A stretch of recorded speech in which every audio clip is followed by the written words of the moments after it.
Hey, Tribe. Welcome aboard, man. I'm grateful that you're with us tonight. You know, we have a guest that recovery's become a big part of his life. You know what I mean? And he's doing something similar to what I'm doing. He's putting himself out there to help all those that uh, are basically still using a crutch, as we call it. You know, and they feel like they're being shunned when they go to the rooms. And I understand that feeling. You know, and I never want to feel that again. Good on you, Jeff. You know what I mean? So today. Jeff's hit every gamut of what I cover. Basically, is the penal system, homelessness. You skip prostitution. Yeah. I guess that big cross behind you says it all. You know what I mean? So, good on you, man. Like, you've been doing some good things with your life, and I've been looking forward to getting with you. As I told you, I like to wait till people have so many subscribers before I like to bring them on the show and help them, because I'd like to see that they're putting in the work themselves. And you did that. You patiently, bam. You know what I mean? We little contact here and there, back and forth. So introduce yourself, Jeff. So my name's Jeff. Basically, I grew up in a lower middle class family.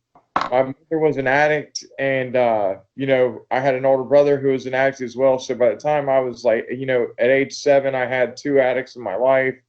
So like seeing my mom doctor shop her, the hustling and the conniving that comes along with the addiction, seeing that was a natural part of life growing up. So like it was an easy progression by the time I got to my teens into, selling a little pot or getting into the, hustling, gave me a little clout around the neighborhood. Plus I was poor, so the money helped. Right. Plus you covered your end of the addiction. You covered your end plus a couple dollars in the pocket.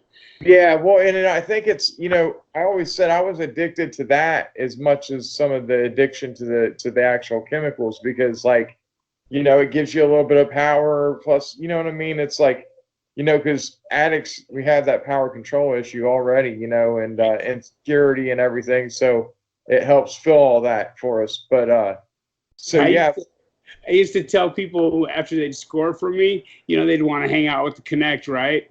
Yeah. Hanging out, and I'll be like, "Hey, bud, are you thirsty?" You know what I mean? I'll be sucking down a beer or whatever, and they'd be like, "Hell yeah, I'm thirsty," thinking they're gonna kick it with me and fucking, you know what I mean? And I'd be like, "Good, 7-Eleven's down the road." You know what I mean? Like, I was a dick, So, yeah. Anyway, go ahead. I get what you're saying about the clout and the lifestyle. That becomes very addictive. You know what I mean? And the little power that we push on people.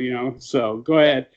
It definitely does. And for me, I had like even even before I got addicted to the actual opiates, like I had a dislike for people who did pills and had that addiction, because my mom, and it was crazy. I ended up addicted at 19 because even a few months before I got addicted to the pills, I despised it in a way, you know what I mean? So it was a funny progression that I still ended up addicted to the same things my mom were. It's funny because people say we become what we hate. You know what I mean? That's exactly what you did. So go ahead. At 19, I had an injury where I had fell off a roof, and I ended up breaking a rib. I herniated a couple discs in my back, and I left the hospital at 19 after being in there a day with 60 40s and 180 perk 5s, so talking about Oxycontin, right?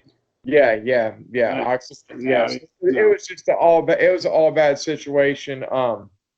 So I started off with a tolerance where I couldn't even handle them, and within a few months, I'd be out of a 30-day script in maybe 7 days. So it's just crazy how fast that addiction ramps up. Sure. And at that point I had been doing all right. Like financially, I was doing pretty good for 19. Right. And that money, I almost had to start hustling more just to support that addiction, and I still was steadily, my life was on a steady decline. Still best customer, right? I became exactly. so it was a natural progression of like from there it kind of like my life just declined up to the point I got my first prison number, and that was at 23, So and you arrested for what?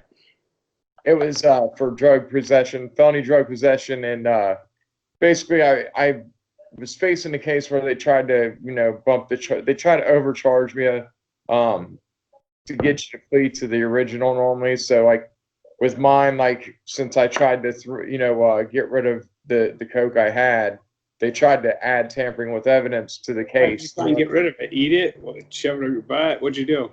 Well, no, I threw it, and it landed right on like a sewage grate, like the metal grate, and literally it's landed on a bar where it could have been a half inch either way, and I would have got, they wouldn't have had nothing. Buzzard luck, huh? Yeah, yeah. Jeff, before we go on any further, I want to say I I stated that you had a disability going for you. So, but I didn't say what it was. Jeff's going blind. I'll let you explain that a little bit, and I'm gonna stay out of that one altogether. You're good. Here, Yeah, so, over here, over here. I'm over here.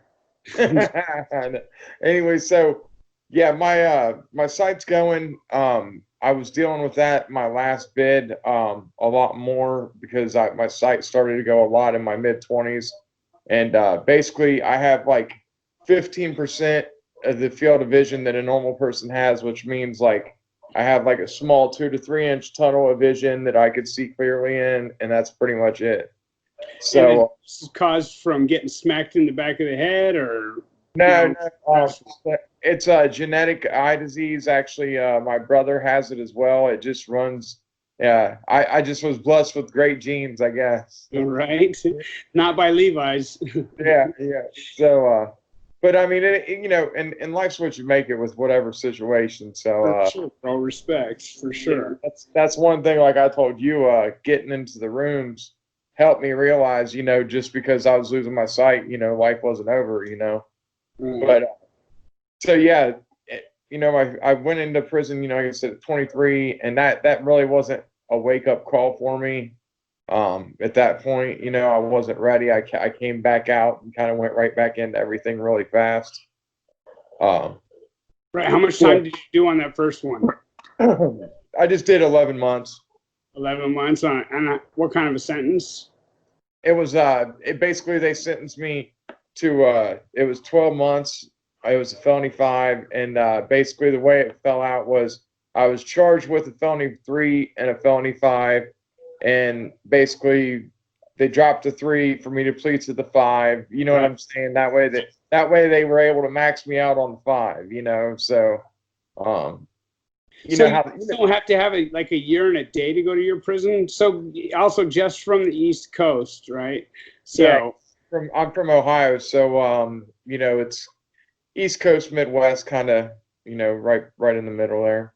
You guys don't have to have like a year and a day or something to go to prison. You just go to prison for no anything over 6 months. Like like here, a felony 5 is the lowest level felony you can get. Normally, like your first time, you wouldn't go up. It just all depends on your record. But so like anything over 6 months, they can send you like what I mean. You can go do 9. You know what I mean? Which is crazy because by the time you sit in county jail a couple months, right? You know what I mean? You end up getting there and being there for like a month or two, and then you know what I'm saying. Like around down here. Yeah, so like with me, my first bid, I was in county 3 months. I was in receiving another month and a half. So I really only was there. When I touched down at my parent, I was only there 6.5 months by that time. Right. So yeah, I mean, I went through that first one. It wasn't an eye opener, and really, first time anybody getting locked up, that should be the eye opener. But for sure. With us, it takes a lot. But I forget. Somebody said it best. The pain of using's got to become greater than the pain we're trying to hide. Right. With using. But so. I ended up catching another felony case, a few years later after that, and this one was like a felony burglary case, the way everything worked out, and Oh, right. a burglary, like a B&E. Breaking and entering. Yeah, like Burglary. yeah. So basically, it was a felony 3. Like then when the indictment came down, it was a felony 2 because like the counties I've been in Ohio, what they do is they will over indict you so that you'll plead back out to the whatever they want you to. You know what I mean? Tactic. Yeah, a Yeah. scare tactic. Yeah, they'll overcharge you. You know that way. Yeah, It's 99 years for running the red light. But Yeah. if you plead today, we'll give you the low term of 1 year. That's basically how they do it.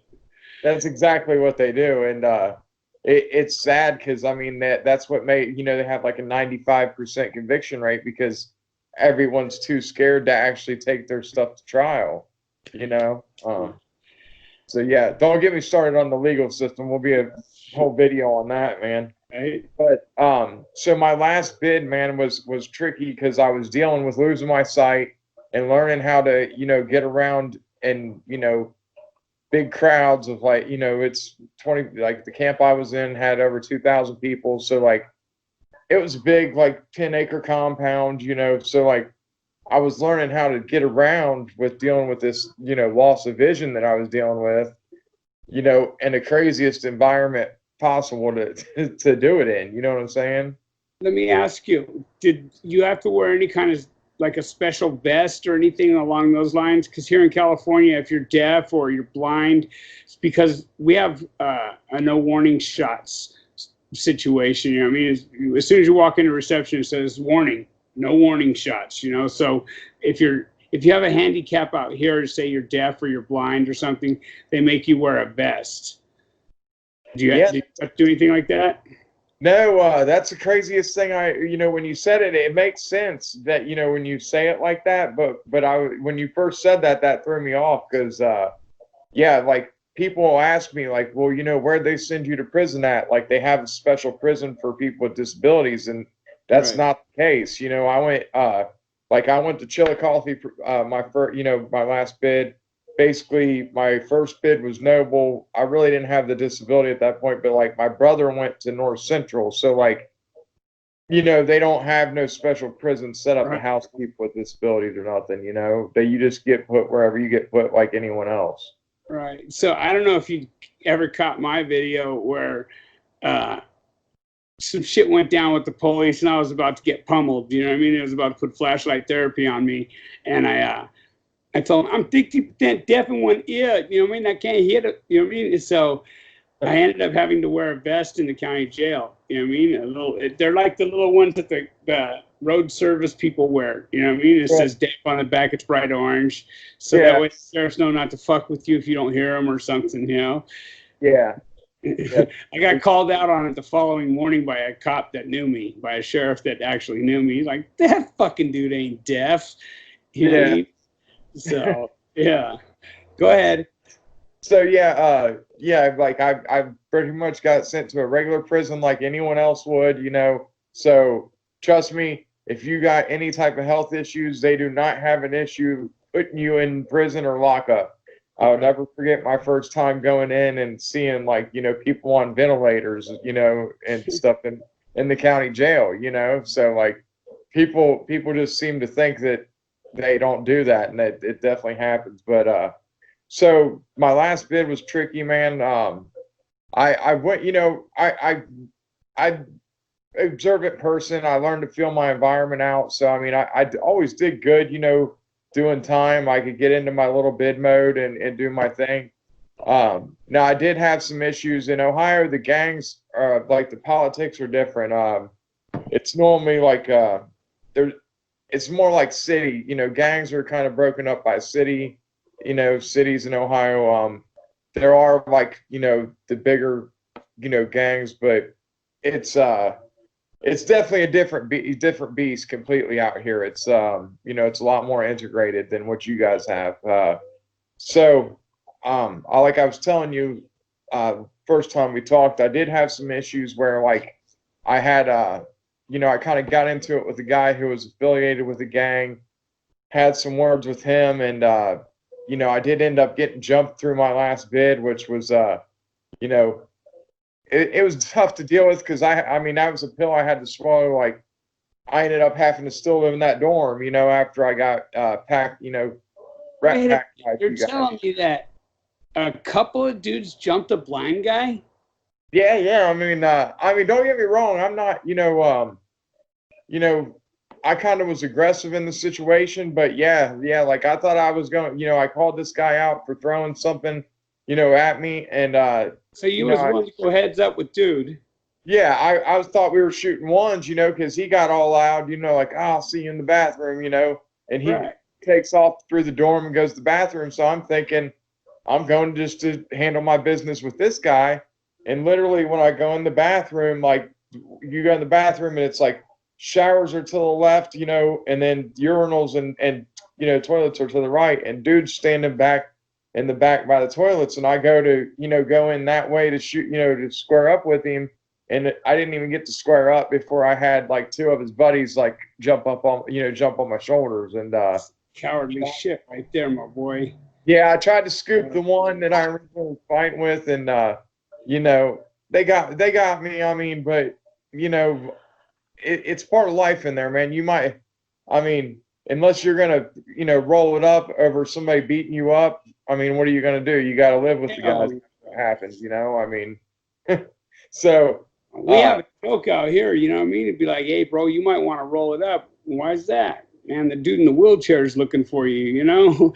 I mean, well, the funny thing is the original guy I got into it with, he ended up having an issue, and I guess he had an issue with somebody else, or I don't know what exactly happened, but he got hit with the lock and the socket in the middle of the night, and then he ended up rolling it up and you know, PCing up after that happened. So karma.